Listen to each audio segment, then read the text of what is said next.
Hello student, we have completed our first unit last time. Okay, hematology. Now we are going to start our next unit, enzyme. Okay, in the enzyme we have to study the definition, nomenclature and classification of enzyme, structure of enzyme, mechanism of action and specificity of enzyme. So let's start the enzyme. Enzyme म्हणजे काय असतं? Enzymes R the बायोकॅटलिस्ट किंवा मग त्याला आपण catalyst of life असं सुद्धा म्हणणार. ओके, तर बायोकॅटलिस्ट का म्हटलेलं आहे त्याला? बायो मीन्स लिव्हिंग आणि कॅटलिस्ट म्हणजे असा केमिकल, या ठिकाणी डेफिनेशन दिलेली आहे. असा केमिकल जो एखाद्या रिॲक्शनचा रेट वाढवतो किंवा त्याची वेलोसिटी वाढवतो स्वतःमध्ये काही बदल न करता. ओके, डेफिनेशन आहे A catalyst is defined as a substance that increases the velocity or rate of chemical reaction without itself undergoing any change in overall process. पूर्ण प्रोसेसमध्ये स्वतःमध्ये कोणताही बदल न करता केमिकल रिॲक्शनचा रेट वाढवणारा जो घटक असतो त्याला आपण म्हणणार कॅटलिस्ट. ओके, आता आपण त्याचं थोडा हिस्टॉरिकल बॅकग्राऊंड बघून घेऊ. तर बर्झेलियस हा एक सायंटिस्ट होता. त्याने 1836मध्ये कॅटलिस्ट ही टर्म सांगितली सगळ्यात आधी. नंतर इन 1878 कोणी या वर्करने काय केलं? एन्झाईम हा वर्ड सगळ्यात आधी यूज केला. एन्झाईमचा ग्रीक अर्थ होतो इन ईस्टमधला भाग किंवा ईस्टमधला. तर या ठिकाणी कोणीही use the word enzyme to indicate the catalysis taking place in a biological system. Biological सिस्टीममध्ये कॅटलिस्ट कसा काम करतो यावर जेव्हा तो स्टडी करत होता तेव्हा त्याने सगळ्यात आधी एन्झाईम हा वर्ड यूज केला. Okay, now about the nomenclature and classification of enzyme.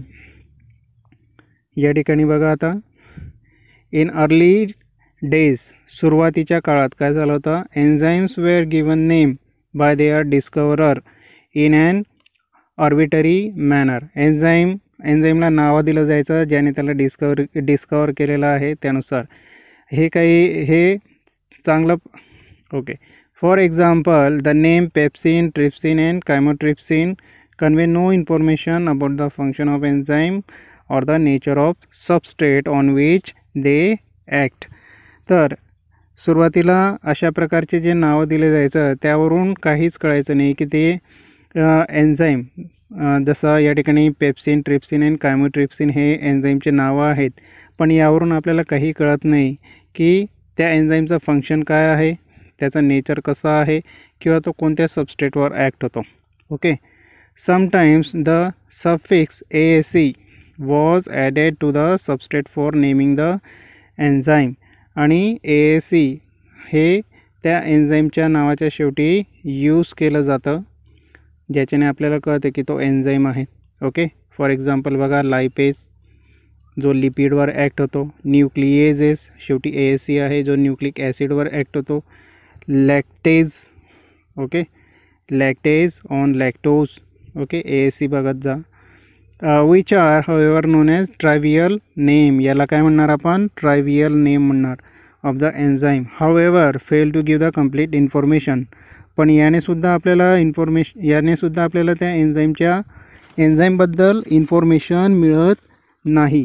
म्हणजे तो कोणत्या प्रकारची रिॲक्शन कॅरी करतो, कोणत्या टाईपची रिॲक्शन कॅरी करतो किंवा मग कोणता कोफॅक्टर त्याला इम्पॉर्टंट असतो या प्रकारे.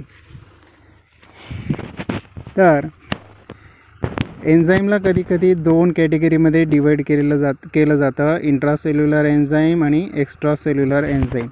Intracellular enzyme means what? Intracellular enzyme functional within cell where they are synthesized.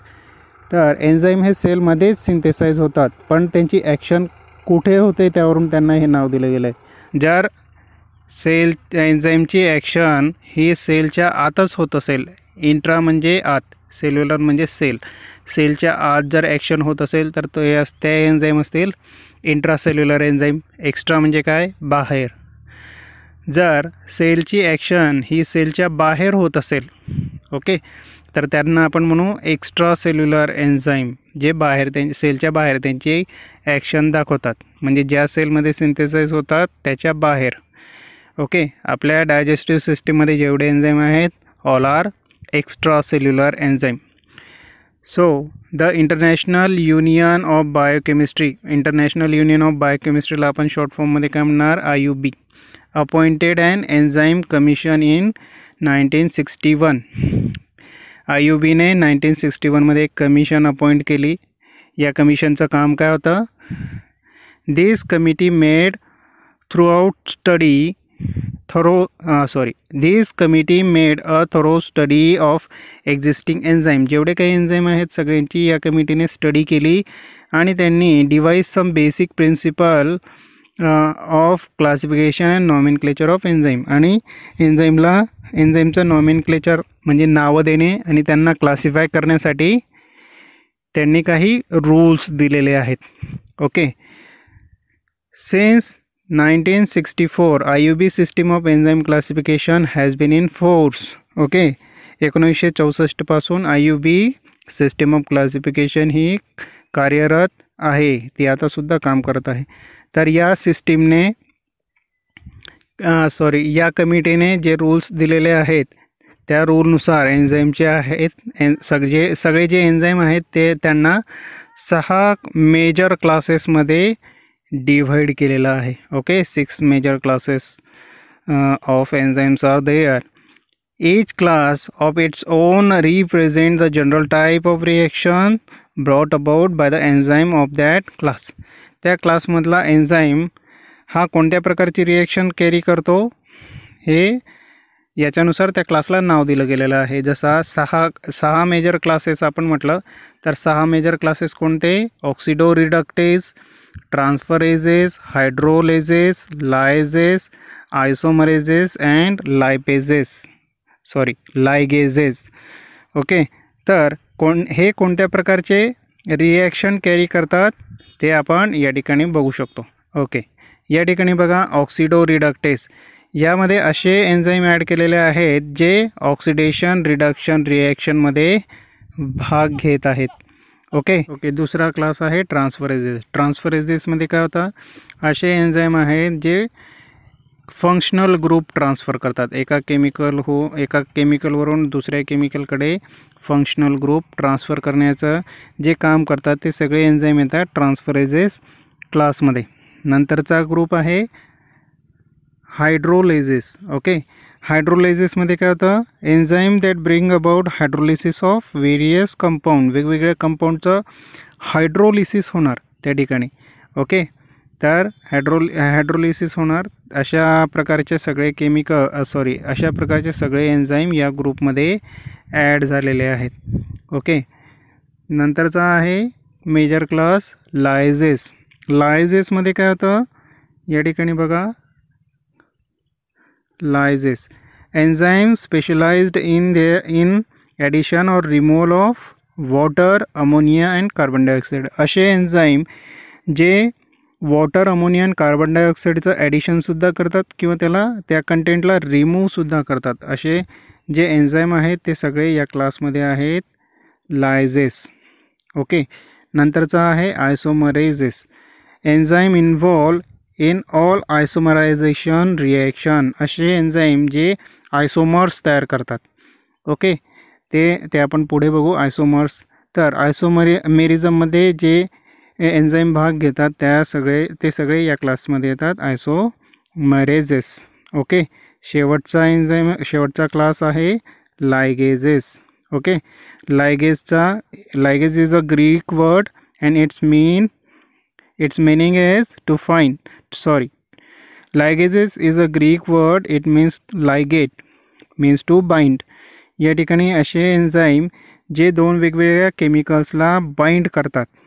Okay, 2 वेगवेगळे मॉलिक्युल्सला बाइंड करतात ATP एनर्जी यूज करून.